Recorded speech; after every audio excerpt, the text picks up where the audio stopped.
Magandang umaga po sa ating lahat. Ako po si Ginoong Romy Diaz, ang Municipal Tourism Officer ng Bayan ng Padre Garcia.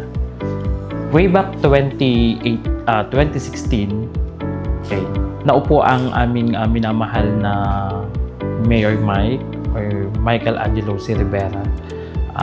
Nung nadatnan niya yung aming bayan, ito ay kumbaga nasa third class municipality ang aming bayan. So, meron lang itong, kumbaga, hindi ganong kaganda ang bayan ng Padre Garcia. So, kumbaga, naiiwan sa lahat ng aspeto. Infrastructure, services, at lahat ng mga, kumbaga, kailangang ibigay sa taong bayan. So, nakita niya yung pagkukulang. So, dito bumuhos o dito nagkaroon siya ng masidhing damdamin na talagang ibuhos ang kanyang panahon at oras na iangat ang bayan ng Padre Garcia.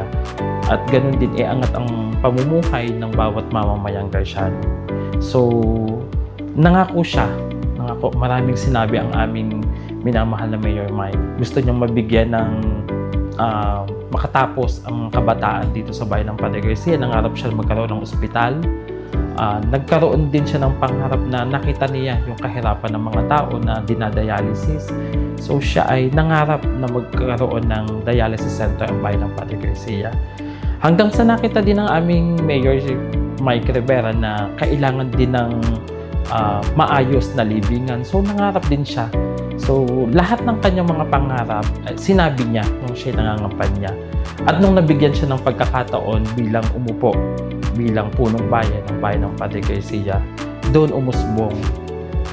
Binuhay niya, pinasagilan niya, pinangunahan niya ang mismong lokal na pamahalaan. Binago niya, binigyan niya ng mataas na respeto, nagkaroon ng dangal at paggalang ang bawat isa, at ibinalik sa tao yung serbisyo.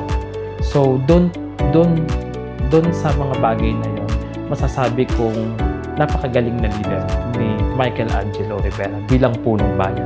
So mula dun sa third class municipality ng aming bayan, kami ngayon ay kinikilala ang bayan ng Padre Garcia, hindi man maging siya ang pinaka number 1, kundi ang bayan ng Padre Garcia ay kabilang sa natatangi at ipinagmamalaki at hinahangaan. Dahil from third class municipality, kami ngayon ay nasa first class municipality at patuloy ang pagpasok ng mga investor dito sa aming bayan.